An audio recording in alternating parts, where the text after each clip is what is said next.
Selamat pagi anak-anak sekalian. Hari ini kita belajar PPKN dengan pokok bahasan kedudukan dan fungsi Pancasila. Dari pokok bahasan ini ada 3 materi yang saya bawakan sekarang, yaitu yang pertama pengertian dasar negara, yang berikut sejarah singkat lahirnya Pancasila, dan yang ketiga kedudukan dan fungsi Pancasila sebagai dasar negara. Namun sebelumnya mari kita dengar sebuah lagu yang disampaikan oleh Bung Operator. Baik anak-anakku sekalian, setelah kita mendengar lagu Garuda Pancasila, di situ ada kata-kata yang menggugah kita. Garuda adalah lambang negara kita. Pancasila dasar negara. Akulah pendukungmu. Ini menunjukkan kita semua sebagai bangsa Indonesia mendukung. Patriot, pencinta, pembela tanah air. Jadi berarti kita sebagai warga negara Indonesia punya kewajiban membela bangsa kita, tanah air kita, termasuk ideologi Pancasila ketika ideologi tersebut mengalami ancaman dari luar maupun dari dalam. Kita datang pada materi pertama, yaitu pengertian dasar negara. Dasar negara ada 2 kata, dasar dan negara. Saya coba-coba pilah memberikan arti bagi anak-anakku sekalian sehingga kita dapat memahami. Yang pertama dasar. Dasar ini menurut Kamus Besar Bahasa Indonesia itu sama dengan alas, sama dengan fondasi, sama dengan pokok atau pangkal suatu pendapat, dan jika dihubungkan dengan negara dapat kita pahami sebagai pedoman. Lalu berikut negara. Negara ini berarti persekutuan bangsa dalam suatu daerah tertentu yang batas-batasnya diperintah dan diurus oleh badan pemerintah yang teratur.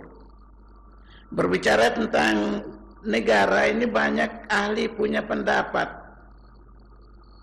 Si A tentu punya pendapat berbeda dengan si B. Tapi intinya bahwa sebuah negara itu harus memenuhi beberapa kriteria. Yang pertama punya wilayah, dan yang kedua punya rakyat yang mendiami wilayah tersebut, ada tidak. Yang ketiga punya pemerintah yang berdaulat, dan yang keempat adalah mendapat pengakuan dari negara lain atau dunia internasional. Pengakuan ini ada 2, yaitu pengakuan secara de facto, fakta, dan pengakuan secara de jure, hukum. Jadi boleh kita simpulkan dasar negara ialah landasan atau pedoman dalam pengaturan kehidupan penyelenggaraan ketatanegaraan yang mencakup berbagai bidang kehidupan. Itu kira-kira arti kata dasar negara. Kita melangkah pada yang berikut, ialah sejarah singkat lahirnya Pancasila sebagai dasar negara. Kita tahu dasar negara kita adalah Pancasila. Pancasila punya arti panca sama dengan 5, sila, asas atau dasar. Jadi Pancasila berarti 5 asas atau 5 dasar. Rumusan Pancasila ini sesungguhnya berasal dari nilai-nilai luhur kebudayaan, nilai-nilai luhur adat istiadat, serta nilai luhur agama bangsa Indonesia yang telah mendarah daging dan menjadi pedoman serta petunjuk arah dalam seluruh kehidupan masyarakat Indonesia. sebagai contoh sila-sila yang diangkat menjadi dasar kita. Kita tahu bahwa rakyat Indonesia dalam kehidupan sosial budaya tentu punya tradisi-tradisi, seperti adanya ritual keagamaan, katakan upacara tolak bala, ya, upacara usir roh jahat dan seterusnya. Ya, ini yang diangkat menjadi sila pertama, atau adanya tradisi saling tolong menolong, adanya kebiasaan hidup bergotong royong dan seterusnya. Jadi tradisi-tradisi itu yang diangkat oleh tokoh-tokoh kita menjadi dasar negara yang kita pakai hingga saat ini. Oleh karena itu, Pancasila dianggap sebagai pandangan hidup bangsa Indonesia. Pancasila sebagai pandangan hidup mampu memperkokoh bangsa Indonesia mengarah tujuan yang akan dicapai sesuai cita-cita bangsa Indonesia dan menjadi pedoman untuk menyelesaikan berbagai permasalahan dan tantangan yang muncul baik sekarang maupun yang akan datang. Anak-anakku sekalian, selanjutnya menurut sejarah, istilah Pancasila sudah ada sejak zaman Majapahit, yang mana ditemukan dalam buku Negara Kertagama karangan Empu Prapanca dan buku Sutasoma karangan Empu Tantular. Di situ walaupun kata-katanya tidak sesuai, tetapi di dalamnya ada Pancasila, nilai-nilainya juga termuat nilai-nilai Pancasila. Sebagai contoh yang ditemukan pada buku Sutasoma maupun buku Kertanegara, di situ ada kalimat Pancasila berbatu sendi yang 5 atau Pancasila Krama. Di situ poin pertama bilang tidak boleh melakukan kekerasan, tidak boleh mencuri, tidak boleh berjiwa dengki, tidak boleh berbohong, tidak boleh mabuk minuman keras. Jadi ini nilai-nilai yang dipakai pada waktu itu. Anak-anakku sekalian, selanjutnya istilah Pancasila ini dimunculkan kembali menjelang proklamasi kemerdekaan RI dalam sidang BPUPKI dari tanggal 29 hingga tanggal 1 Juni 1945. Perlu diketahui bahwa BPUPKI menyelenggarakan sidang sebanyak 2 kali, yaitu yang pertama terjadi 29 sampai dan 1 Juni, itu membahas dasar negara Indonesia merdeka. Dan yang kedua terjadi pada tanggal 10 hingga 17 Juli 1945, di situ membahas rancangan undang-undang dasar negara Indonesia. Kita lihat pada sidang pertama tampil 3 tokoh, yaitu Bapak Mester Muhammad Yamin, Bapak Supomo, dan Bapak Ir Soekarno. Dari ketiga tokoh ini yang mendapat giliran pertama Bapak Mester Muhammad Yamin pada tanggal 29 Mei 1945. Beliau mengemukakan 5 gagasan atau 5 pokok pikiran sebagai jawaban dari apa yang diminta oleh Ketua Dr. Rajiman Weddio Diningrat. 5 pokok pikiran itu ialah yang pertama, pri kebangsaan, kedua pri kemanusiaan, yang ketiga pri ketuhanan, keempat pri kerakyatan, dan yang kelima kesejahteraan rakyat.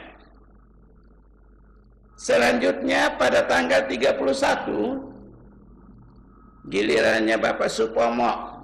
Beliau juga mengemukakan 5 gagasan, yaitu yang pertama, ketuhanan yang Maha Esa. Yang kedua, kebangsaan persatuan Indonesia. Yang ketiga, rasa kemanusiaan yang adil dan beradab. Keempat, kerakyatan yang dipimpin oleh hikmat kebijaksanaan dalam permusyawaratan perwakilan. Dan yang kelima, keadilan sosial bagi seluruh rakyat Indonesia.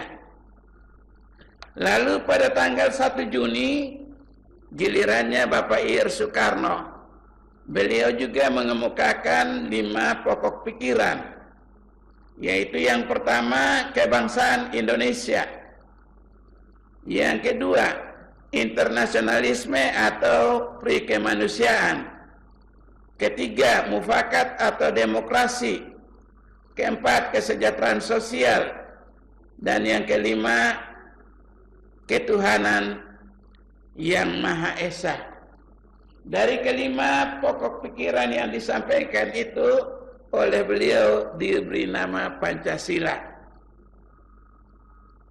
Sehingga tanggal 1 Juni dapat ditetapkan sebagai hari lahirnya istilah Pancasila. Anak-anakku sekalian,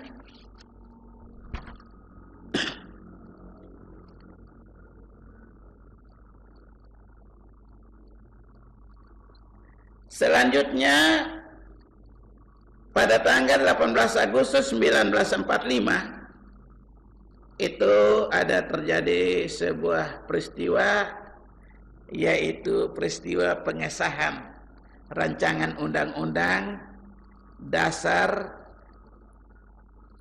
menjadi Undang-Undang Dasar Negara Republik Indonesia. Perlu diketahui bahwa pada tanggal 7 Agustus 1945 BPUPKI itu sudah dibubarkan oleh Jepang karena Jepang pada waktu itu dalam kondisi yang tidak menentu.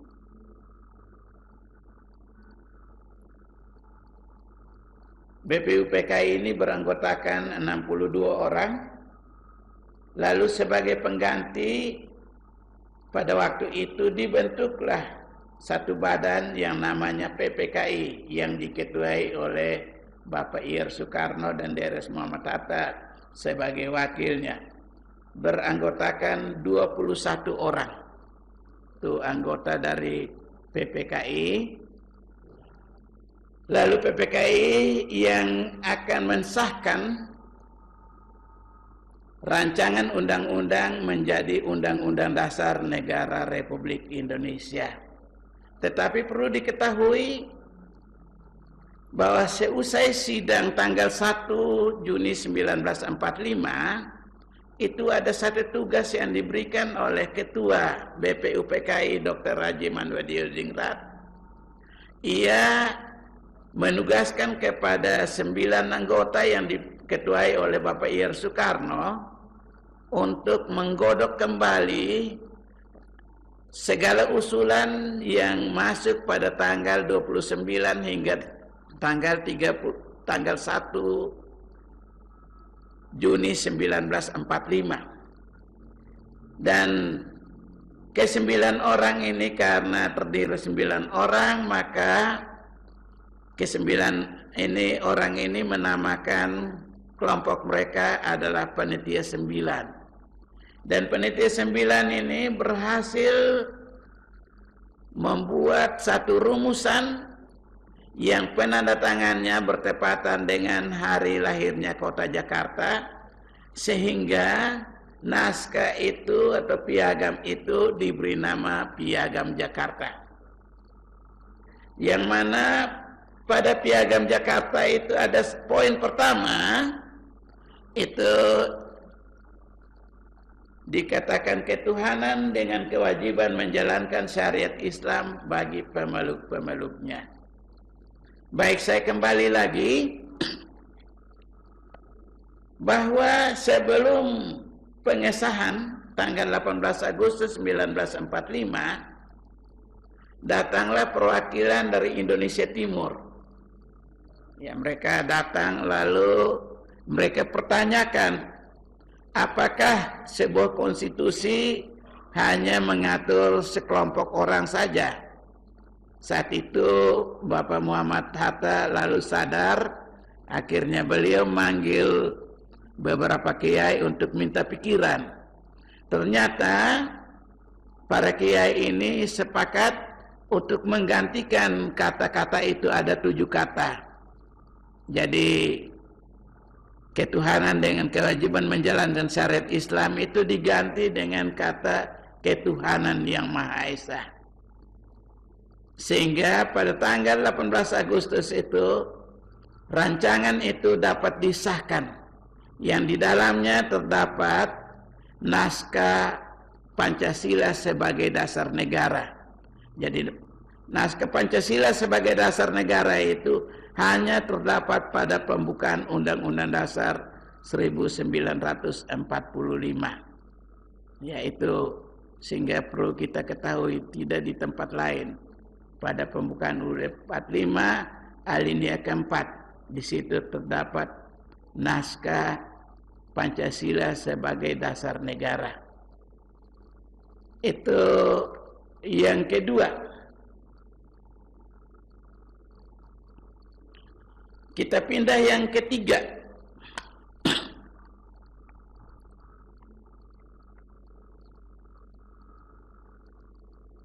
Kedudukan dan fungsi Pancasila sebagai dasar negara. Saya pertama bicarakan kedudukan. Pancasila sebagai dasar negara, di samping itu dia juga punya kedudukan sebagai dasar dalam penyelenggaraan negara. Saya ulangi, dia sebagai dasar dalam penyelenggaraan negara. Yang kedua, Pancasila juga berkedudukan sebagai dasar dalam pengaturan sistem pemerintahan negara. Kita tahu negara kita adalah negara, sistem pemerintahan negara kita adalah demokrasi. Demokrasi ini dari kata demos dan kratos. Demos ini artinya rakyat, kratos memerintah. Jadi demokrasi rakyat memerintah atau rakyat berkuasa. Dan hal ini diperkuat lagi di dalam pasal-pasal UUD 45, yaitu pada pasal 1 ayat 2. Di situ dikatakan kedaulatan berada di tangan rakyat dan dilaksanakan menurut Undang-Undang Dasar. Jadi yang berkuasa di Republik ini adalah rakyat. Kita tahu sampai ke daerah kita biasa melakukan pemilihan kepala daerah dan seterusnya, bahkan pemilihan presiden. Jadi dipilih langsung oleh rakyat. Lalu yang ketiga, Pancasila juga berkedudukan sebagai sumber dalam kehidupan berbangsa dan negara. Saya ulangi, sumber hukum dalam kehidupan berbangsa dan bernegara. Jadi segala produk hukum harus bersumber pada Pancasila. Sehingga di situ Pancasila disebut sebagai sumber dari segala sumber hukum. Itu menyangkut kedudukan Pancasila sebagai dasar negara. Selanjutnya yang berikut, fungsi Pancasila.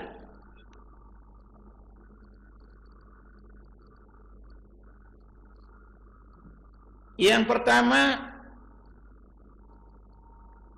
Pancasila juga berfungsi menjadi alat dalam upaya mengatasi konflik atau ketegangan sosial. Saya ulangi, Pancasila juga dapat menjadi alat atau berfungsi sebagai alat dalam upaya mengatasi konflik atau ketegangan sosial. Yang kedua, Pancasila juga berfungsi menjadi sumber motivasi untuk mewujudkan cita-cita atau gagasan dan ide-ide dalam kehidupan nyata.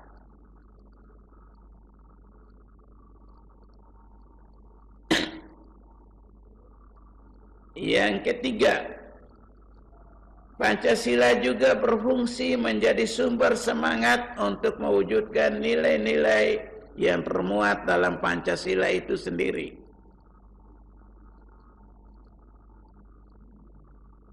Keempat, Pancasila juga berfungsi menjadi jawaban untuk menghadapi perkembangan global. Dan yang terakhir, Pancasila juga berfungsi menjadi sumber inspirasi bagi perjuangan bangsa Indonesia. Demikian penjelasan singkat tentang kedudukan dan fungsi Pancasila. Mari kita dengar lagu yang dibawakan oleh Bung Opreda. Sudah siaran kami dan kita berjumpa lagi pada kesempatan berikut.